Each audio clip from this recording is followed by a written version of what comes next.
Hello friends, welcome to Manzil, and this is a very important information regarding UK study visa. Yes guys, BBC के एक article में UK को लेकर एक बहुत ही इंपॉर्टेंट पॉइंट जो है वो लिखा हुआ है या उन्होंने आर्टिकल जो है वो पोस्ट किया है, जो कि मैंने एनालाइज किया है कि राइट नाउ जो बच्चे इंजीनियरिंग कर चुके हैं या करने वाले हैं या सोच रखा है कि उन्होंने +2 के बाद डिप्लोमा में जो है इस सब का कोई सब्जेक्ट लेना है, वो कौन से सब्जेक्ट्स होंगे मैं आपको अभी क्लियर करती हूँ. बट द न्यूज़ इज़, अगर जिन बच्चों ने इस फील्ड में जाने को सोचा है +2 के बाद, नॉन मेडिकल स्पेशली टेक्निकल जो फील्ड में जाने के लिए सोचा है, तो उनके लिए बहुत बड़ी खुशखबरी है, क्योंकि जो यूके है वो इन सब के लिए एक स्किल प्रोग्राम अनाउंस कर चुका है कि इनकी बहुत ही तगड़ी डिमांड जो है वो होने वाली है as prospective to student and as well as a employ into the job. Yes guys, जो इसके रिगार्डिंग न्यूज़ वो ये है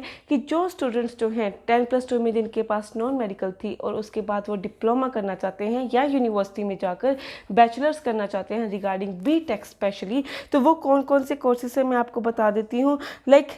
आर्टिफिशियल इंटेलिजेंस, रोबोटिक्स एंड जो भी सिविल इंजीनियरिंग है या आईटी को लेकर जो भी डिप्लोमास करना चाहते हैं, स्पेशल टेक्निकल और जो भी रोबोटिक्स और लैंग्वेज को लेकर जितने भी प्रोग्राम्स हैं, नेवर माइंड कि आप डिप्लोमा कर रहे हो या फिर कोई बैचलर्स कर रहे हो, मास्टर्स कर रहे हो. सो गुड न्यूज़ ये है कि आपके लिए यूके एक बहुत ही बड़ा जो है वो स्कोप जो है पूरा का पूरा जॉब के लिए या स्टडी के लिए फोड़ने वाला है. एज सच ये क्यों है कि बीबीसी के आर्टिकल में ये प्रॉपरली मेंशन किया हुआ है, चाहे आप देख सकते हैं कि 2005 के बाद जो भी टेक्निकल स्टूडेंट्स थे या फिर जो भी जॉब्स थे ऑक्यूपाई थे, वो इसकी 40% तक रिडक्शन हुई है एंड होते होते 2015 तक इसकी रिडक्शन रही है और अभी तक भी रिडक्शन में ही चल रहा है, क्योंकि मोस्ट ऑफ द स्टूडेंट्स ने जो भी हमारे आर्ट्स होते थे, क्योंकि वी ऑल नो कि जो भी बच्चे यहाँ से बाहर जाते हैं वो एक सिंपल सब्जेक्ट या फिर कोर्स को है ऑप्ट करते हैं so that they can achieve the marks they want for PR. But उनको ये नहीं चाहिए, क्योंकि जितने भी उनको स्टूडेंट्स मिले वो आर्ट्स लेकर या ह्यूमैनिटी लेकर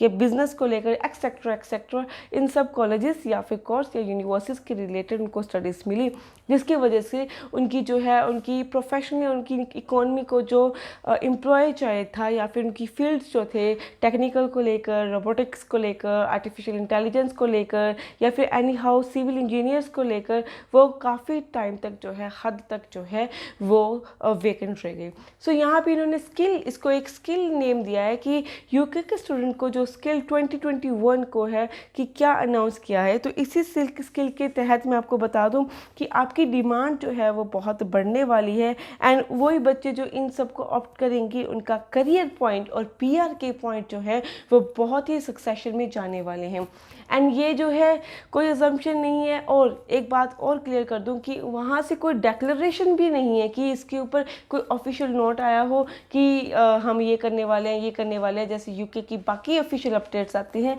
ऐसा कुछ भी नहीं है. ये एक अजम्पशंस हैं जो कि ट्रेंड सेट होने वाला है और ऐसी ट्रेंड सेट होता है कि जब भी कोई न्यूज़ जो है, एंड बीबीसी एक बहुत ही एक हाईलाइटर, एक ब्रांडेड जो है वो न्यूज़ चैनल है, तो जब भी वो कोई ऐसी पोस्ट डालता है तो उसको बहुत ही सोच समझ कर एनालाइज कर जो है ये ट्रेंड क्रिएट होता है. एंड यहाँ एक इस टॉपिक को छोड़कर मैं आपको एक दूसरा टॉपिक जो क्लियर करने वाली हूँ. यहाँ पे आप एक चीज़ और कर सकते हो, आप अपनी यूनिवर्सिटी से पूछ सकते हो अपनी स्कॉलरशिप या फिर अपनी रिडक्शन इन फीसिस को लेकर. ये मैंने आपको पहले भी बताया था कि पहले तो आप देखिए कि जब भी आपका इंटेक स्टार्ट होगा या आपने डेफर किया है या फिर आपने नेक्स्ट इंटेक के लिए अप्लाई किया है, तो जिस उन्होंने अराइवल टाइम के लिए आपको कहा हुआ है कि इस टाइम पे जो है आपकी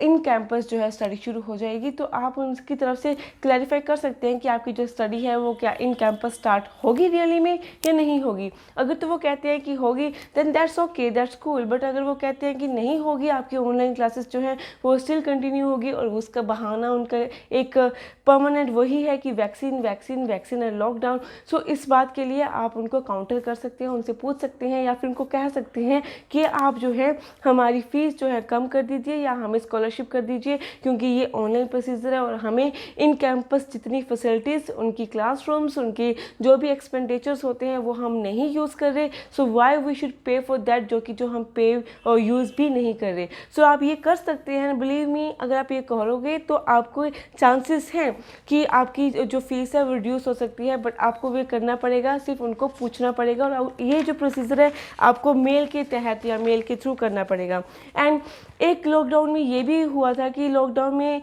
उनके जो